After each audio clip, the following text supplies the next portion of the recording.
نحمده ونستعينه ونستغفره ونعوذ بالله من شرور أنفسنا ومن سيئات أعمالنا من يهده الله فلا مضل له ومن يضلل فلا هادي له أشهد أن لا إله إلا الله وأشهد أن محمدا عبده ورسوله قال الله تعالى في القرآن الكريم يا أيها الذين آمنوا اتقوا الله حق تقاته ولا تموتن إلا وأنتم مسلمون وقال يا أيها الناس اتقوا ربكم الذي خلقكم من نفس واحدة وخلق منها زوجها وبث منهما رجالا كثيرا ونساء واتقوا الله الذي تساءلون به والأرحام إن الله كان عليكم رقيبا وقال يا أيها الذين آمنوا اتقوا الله وقولوا قولا سديدا يصلح لكم أعمالكم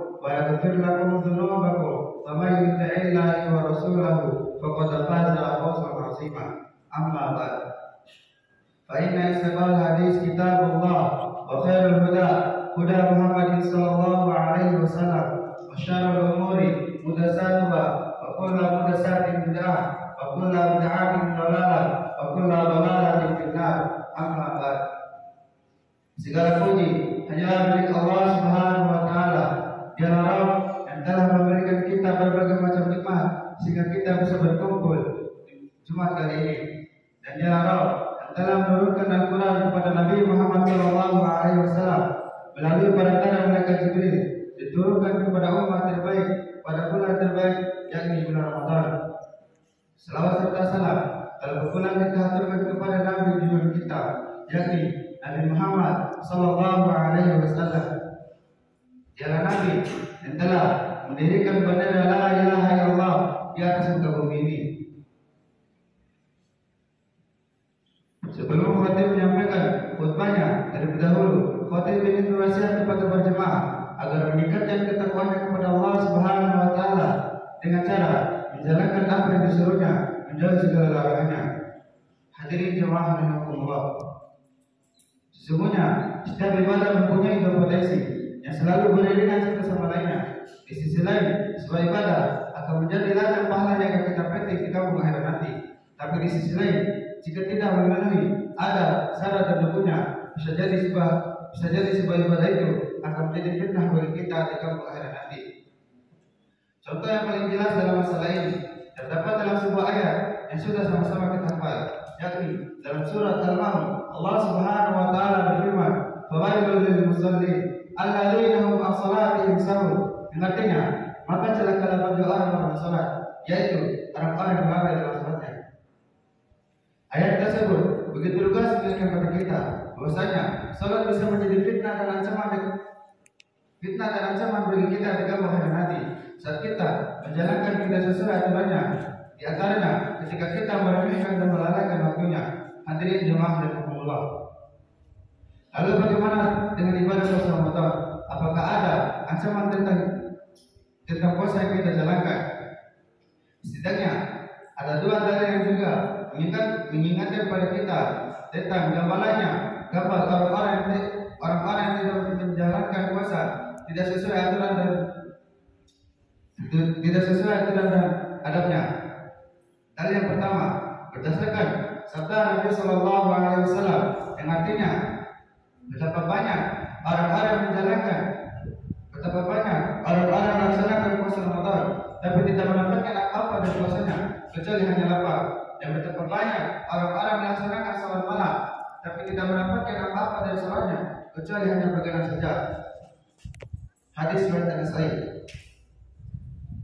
Dalil di atas seharusnya menjadi peringatan dini bagi kita agar menaati hari-hari Ramadan, agar tidak termasuk dalam golongan yang celaka dalam arti berpuasa atau berpahala. Peringatan berikutnya dalam lafaz doa Jibril alaihissalam, di mana ia mendoakan keburukan kepada mereka melewati Ramadan tanpa mendapatkan ampunan dari Allah Subhanahu wa taala. Dari Abu Hurairah radhiyallahu anhu bahwasanya Rasulullah sallallahu alaihi wasallam naik mimbar lalu bersabda, "Amin, amin, amin." Para sahabat bertanya, kenapa kau berkata demikian wahai Rasulullah? Kemudian Rasulullah Shallallahu Alaihi Wasallam menjawab, baru saja Jibril berkata kepadaku, Allah melaknat seorang hamba yang melewati Ramadan tanpa mendapatkan ampunan dari Allah Subhanahu Wa Taala. Tanpa mendapatkan ampunan dari Allah Subhanahu Wa Taala, maka katakan amin. Kemudian Jibril berkata lagi, Allah melaknat seorang hamba yang mengetahui kedua orang tuanya masih hidup, namun tidak berbuatnya masuk jannah karena tidak berbakti kepada mereka berdua, maka katakan amin. Kemudian Jibril berkata lagi, Allah melaknat seorang hamba yang tidak berselawat ketika disebutnya namamu, maka katakan amin. Hadis riwayat Ibnu Khuzaimah. Ibaratnya dalam pepatah bahasa, kita sudah terjatuh tertimpa tangga. Jika tidak mendapatkan ampunan dalam bulan Ramadan, sudah termasuk dalam musibah yang luar biasa. Belum lagi kita berdoa dari Jibril alaihissalam yang diaminkan oleh Rasulullah Shallallahu Alaihi Wasallam. Hadirin jemaah rahimahullah. Rasanya menjadi penting bagi kita untuk mengetahui mengapa orang-orang berpuasa bisa mendapatkan kecelakaan yang demikian buruknya. Setidaknya ada 4 kesalahan orang-orang berpuasa bisa menjerumuskan mereka dalam kehinaan tersebut. Yang pertama, mereka berpuasa tanpa keikhlasan. Rasulullah Shallallahu Alaihi Wasallam bersabda, "Innamal a'malu binniyat." Sesungguhnya segala amal itu tergantung pada niat. Hadis riwayat muttafaqun alaih. Maka berpuasa tanpa keikhlasan ibaratnya surat perjanjian tanpa stempel material, menjadi tidak penting begitu saja. Pertanyaan adalah, masa semestinya melatih seorang hamba untuk ikhlas, karena ia merupakan ibadah antara seorang hamba dan Allah Subhanahu Wa Taala. Dalam sebuah hadis qudsi, Allah Subhanahu Wa Taala berfirman, "Kullu amalin ibn Adam lahu illa siyam, fa innahu wali wa ana ajzi bihi, wa la shukru fa mis-shaimin, atqu inna Allahi min dayris." Semua amal manusia adalah miliknya kecuali puasa. Sesungguhnya ia adalah milikku dan aku yang akan memberinya balasan. Hadis Al-Bukhari.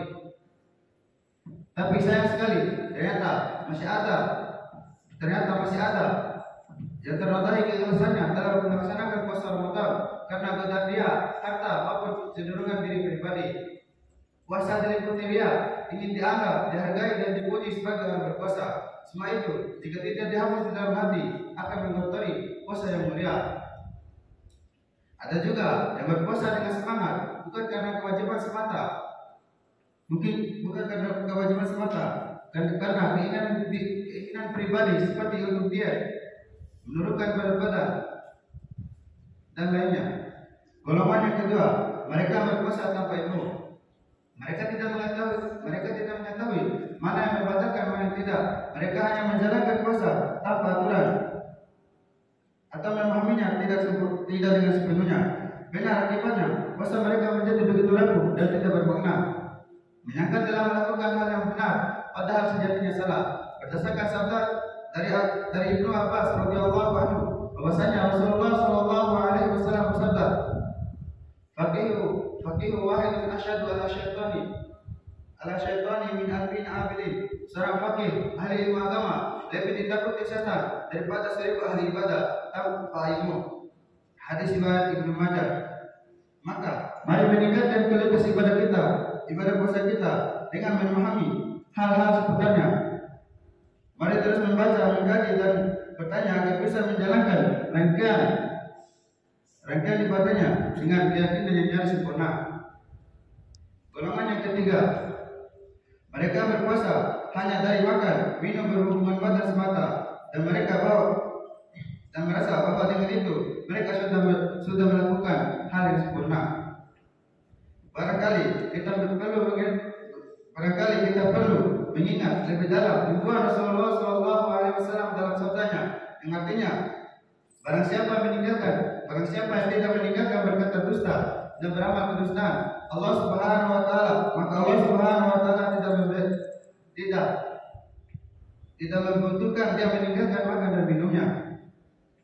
Mereka dalam masalah ini berpuasa tapi tidak mampu menundukkan nafsu dan emosinya, maka mereka menggodai siang hari Ramadan dengan lisan tidak terjaga dari ghibah dan beramal kedustaan, atau anggota badan yang tidak terjaga dari dosa dan maksiat. Fattabi'u ya ulil absar la'allakum turhamun.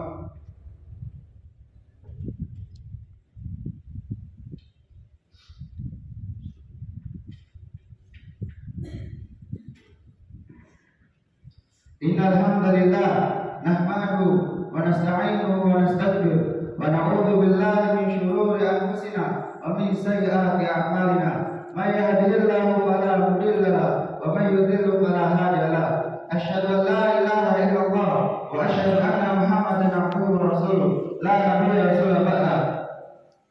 Qala Allah ta'ala fil Qur'anil Karim, a'udzu billahi minasy syaithanir rajim. Bismillahirrahmanirrahim. Innallaha wa malaikatahu yusholluna 'alan nabi. Ya ayyuhalladzina amanu shollu 'alaihi wa sallimu taslima. Allahumma shalli 'ala Muhammad wa ali Muhammad kama shallaita 'ala Ibrahim wa ali Ibrahim wa barik 'ala Muhammad wa ali Muhammad kama barakta 'ala Ibrahim wa ali Ibrahim innaka Hamidum Majid. Allahumma ighfir lil muslimina wal muslimat wal mu'minina wal mu'minat al ahya'i minhum wal amwat. Allahumma arina al-haqqa haqqan warzuqna ittiba'ahu wa arina al-batila batila warzuqna ijtinabah. Rabbana atina fid dunya hasanah wa fil akhirati hasanah wa qina adzabannar. Ibadallah, innallaha ya'muru bil 'adli wal ihsan wa ita'i dzil qurba wa yanha 'anil fahsya'i wal munkar wal baghi ya'izukum la'allakum tadhakkarun. Wa lidzikrullahi akbar. Aqimus shalah.